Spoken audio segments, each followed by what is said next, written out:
নমস্কার বন্ধুরা, আমার চ্যানেলে আরও একটি নতুন রেসিপিতে আপনাদের অনেক অনেক স্বাগত এবং অনেক অনেক ভালোবাসা। বন্ধুরা, আপনারা সবাই কেমন আছেন? আশা করি যে যেখানেই আছেন খুব ভালো আছেন, আমিও খুব ভালো আছি। তো বন্ধুরা, আজকে আমি অনেক দিন পর কিন্তু একটি রেসিপি নিয়ে আবারও আপনার সামনে চলে আসলাম। তো বন্ধুরা, আজকে রেসিপি হলো মুসুর ডাল দিয়ে হাতে মাখা পুঁই শাকের একটি দুর্দান্ত স্বাদের রেসিপি।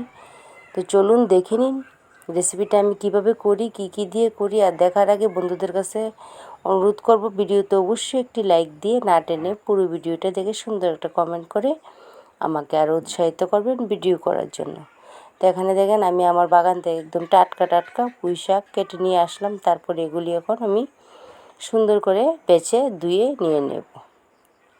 তো শাকগুলি কিন্তু আমি ছোটো ছোটো করে কেটে তারপরে মানে লম্বা লম্বাই কেটে এনেছিলাম। তারপরে ছোটো ছোটো করে টুকরো করে নিলাম, যাতে আমি ভিডিওটা করতে পারি তার জন্য। এগুলি কিন্তু ছোটো নয়, অনেক লম্বা।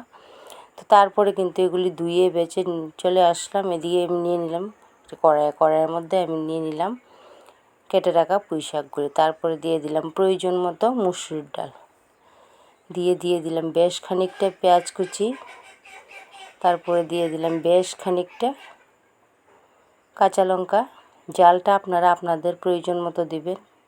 দিয়ে দিলাম স্বাদ মতো লবণ, দিয়ে দিলাম সামান্য পরিমাণে সরিষা তেল, তারপরে দিয়ে দেবো হলুদের গুঁড়ো, জিরে ধনের গুঁড়ো, আর দিয়ে দেবো সামান্য পরিমাণে লাল লঙ্কার গুঁড়ো।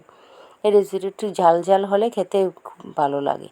তারপরে সব উপকরণ আমি সুন্দর করে অনেকক্ষণ সময় নিয়ে কিন্তু আমি মেখে নেব।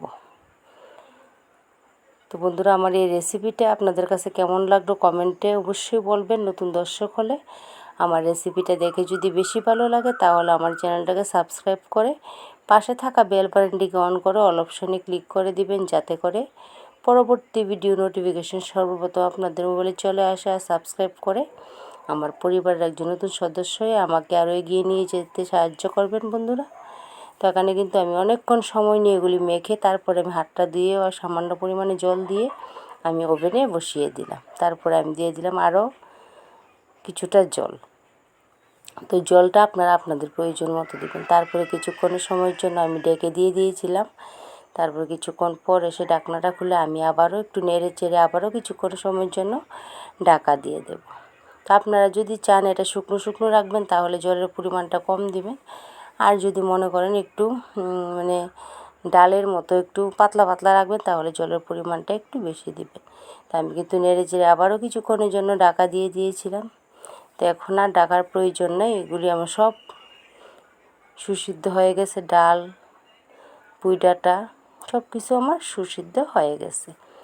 এখন আমি আর একটু রান্না করে নেব, নিয়ে তারপরে আমি এটাকে সম্বার দিয়ে দেব।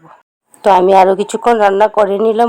ডালটা এখন নামিয়ে বলের মধ্যে রেখে তারপরে এই কড়াইটার মধ্যে আমি সম্বার বা ফোড়ন দিয়ে দিচ্ছি। দিয়ে দিলাম পরিমাণ মতো সরিষা তেল, দিয়ে দিলাম শুকনো লঙ্কা। তারপরে আমি দিয়ে দেবো তার মধ্যে বেশ খানিকটা রসুন থেঁতো করে।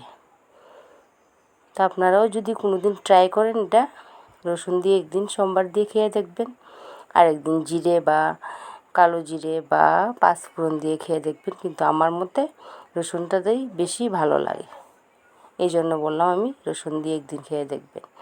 তারপরে ফোড়নটা হওয়ার রসুনটা লাল লাল করে ভেজে আমি ঢেলে দিলাম ডালটা।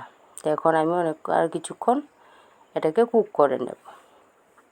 এই রেসিপিটা খেতে কিন্তু দুর্দান্ত হয়। এভাবে আপনারাও একদিন মুসুর ডাল দিয়ে পুঁই শাক হাতে মেখে রান্না করে খেয়ে দেখবেন। আপনারা যদি চান ডালটা না দিয়ে চিংড়ি মাছ বা অন্য কোনো ছোটো মাছও এইভাবে হাতে মেখে কিন্তু রান্না করতে পারেন। আমি একদিন অবশ্যই আপনাদের সাথে শেয়ার করব চিংড়ি মাছ দিয়ে হাতে মাখা পুঁই শাকের রেসিপি। যদি দেখতে চান তাহলে আমাকে কমেন্ট করবেন, অবশ্যই আপনাদের সাথে শেয়ার করব। তো এটাই কিন্তু আমি আরও কিছুক্ষণ রান্না করে নিয়েছি। এখন আমি গ্যাস ওভেন বন্ধ করে আপনাদের সার্ভ করে দেখিয়ে দিচ্ছি রেসিপির ফাইনাল লুক। তো এই হলো রেসিপির ফাইনাল লুক। তো আজকের মতো এখানেই রাখলাম। চলে আসবো নতুন কোনো ব্লগ বা রেসিপির সাথে। ততক্ষণ পর্যন্ত সবাই ভালো থাকবেন, সবাই সুস্থ থাকবেন, আর সবাই আমার পাশে থাকবেন।